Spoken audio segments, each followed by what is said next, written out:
can devalue the life or even fucking wipe out the goddamn life of the child. No matter how difficult it gets, you need to take a goddamn breather. Take a breather, but never give up, because that is your job. That is your cosmic, spiritual, mental, emotional, and physical duty. And now legal duty to protect your offspring. So see, vagina power, like I'm trying to tell you, some of you think it's a fucking game and it's funny and it's cute to goddamn say it. You think that I'm thinking the same kind of shit. For all y'all that don't goddamn know me, this is a 360-degree shit that go on all levels, and that's your duty as a goddamn mother. Is Sparta up in this bitch. I done told you it's 300. When Leonidas, y'all need to watch 300 if you ain't seen it. You need to watch The Gladiator. You need to watch Shaka Zulu. You need to watch Men of Honor. Because a lot of these women, I don't think, have balanced their masculine energy and balanced the feminine energy when it comes to the respect you have for your womb and what you bring out of it. Because you remember 300, when that black man came there talking shit, the first one he disrespected was the womb of the woman. He disrespected Leonidas' wife, told her basically shut her fucking mouth because she ain't have no place in his conversation with men. Okay, Leonidas didn't forget it, that they got further on down to that goddamn hole, that 360-degree hole in the fucking ground. It's a circle first with a damn black hole in the fucking middle. First thing he did when that man was talking shit, he looked back at the woman. See, the woman, although this man is stronger than this woman and could physically subdue the woman had the goddamn spiritual, emotional, and psychic power over Leonidas. And a strong man will be strong in public, and a strong woman that knows she got power over a man that's weak for her will be strong in public, but at the same time submit to her man and don't treat him like no goddamn punk in public. She know he got the power. He know she know that he know that she got it. But she don't try to abuse him and turn him into no motherfucking sis and shit all in goddamn public. It's understood she bow to him in public and they respect each other's power. They balance each other. It's a way to do that shit. And all he did is look back at her. She didn't even open her mouth, but she gave that motherfucker the code. Nodded a little bit. The next thing you know, he said, this is Sparta.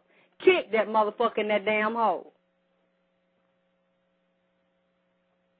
And that's what women need to realize. You need to have power over these men on a certain level. Y'all need to have a certain understanding. He needs to, first of all, respect the life of the goddess. Respect your womb and the power that it wields. And respect the fact that a female brought him here to be in your face and put his dick in your pussy. He had to come through a female to be able to do that. Because if he doesn't respect, and if he doesn't want anything significant with you, he's not going to respect your child. You need to know the agenda of the men that you're dealing with and why they are in your world. So when I was talking to this 17-year-old girl today, I was explaining this to her. I said, your mother is responsible for you being molested because the mother, although she sent you to your father, and you got molested at your father's house, your mother was supposed to be so in tune with her own womb. That's why I know her womb is dead. That she was also supposed to have a very sacred, special bond with the children that came out of her womb. And what a lot of women don't realize that I had to realize, I realized it through the dysfunction with my mother and through having my own child, that you are never disconnected from the womb of the woman that gave birth to you. Now, you can disconnect yourself on higher levels, physically, psychically, mentally, and emotionally, especially if they're abusing you and they're using that psychic connection as a weapon against you. But when a woman is really, I don't care if her child is 50 years old, I've seen mothers and sons and daughters so in tune with each other, the child will call and say, Mama, did you call me? Was you looking for me, Mama? And they said, no, baby, I didn't. I was wondering where you were, but I didn't really want anything. Or you were about to call them. And they appear. I said, I thought so. I thought I heard you. I felt you in my mind. I just felt you. You was on my mind real strong. I'm calling. They acknowledge the psychic bond. And they want the bond. So as they use it and exercise their psychic abilities more and tune into the emotion, it gets stronger, and they can identify if the child is living or breathing somewhere or something wrong somewhere. And I was telling this 17-year-old girl that her mother obviously had some issues because she sent her to the father, and I asked her where was the mother when she was with her father. She said at home. I said, how do you know the mother was at home while you were over there being molested? She said, because I would call her. I wanted to tell her so bad I would call her to come get me, and I called the home phone. She answered the home phone. So I said, so your mother wasn't constantly calling you, and did she ever come visit or pop up? She said, no. I said, see, your mother has a dead womb. She's out of order because I didn't let my child visit people much, but whenever he did, if he was going to his father's house, first of all, I knew I could not trust his father. Not saying that his father's a child molester. No, I'm not saying that. But I know his father did not have enough honor and integrity to stay with me and my child. See, this is the main point I want to bring up. A lot of these women think just because a man screwed you, shot off in you, and got you pregnant that he's safe to trust and leave around your child. Or to let your child go with him when they come pick him up. But this situation here in particular and others, including myself, if a man could be with you and he decides to walk away from you, he doesn't shield you anymore, because a man is supposed to shield a woman and the daughters. He doesn't want to shield you anymore. He leaves the house. He goes picks another woman to shield her, has babies with her. He shields them, not you, not this little girl. He doesn't prepare her for the future. He doesn't teach her how to defend herself. He doesn't teach her about predators. That tells me that the mother's fucked up in the head. And that's what she tried to tell me today. Because when I started explaining this and breaking this down, when my child would go with his father, I knew he had already left us. He didn't want us. Now you want to come back, you want to try to be a good father. You're paying the state child support, which wasn't much, maybe like $25. That's all I was getting. And that was because he said he wasn't working, and he really was, but he was hustling.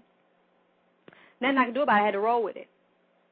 So I let him go, but I had the phone number. I had the beeper number to the house.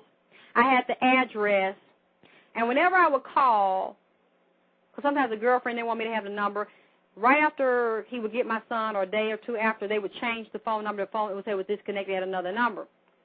Well, I would get in my little raggedy car, and I would drive over, pop up, start beating on the door with my foot and my fist, kicking the motherfucker.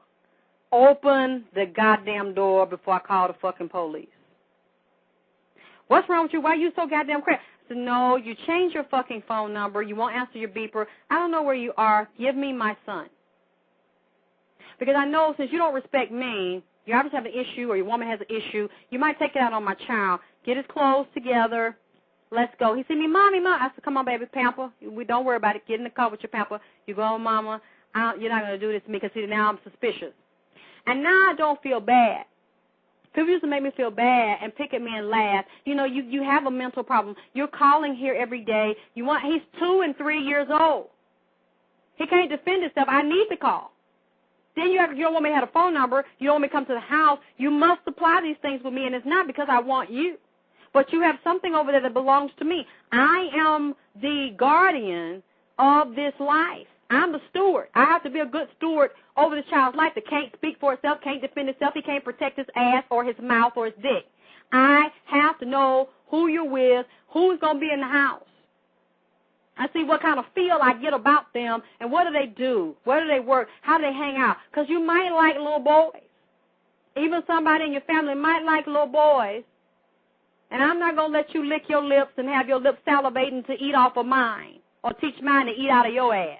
Suck your dick and shit. It's just not, it wasn't going to happen. So I was always really, really paranoid and really vigilant, even at family members' house. It was an everyday call. I would just pop up out of the blue. And I was telling her that's what a mother is supposed to do. It's your job. Every moment you're supposed to know where your child is and who they with and what they doing and who they doing it with.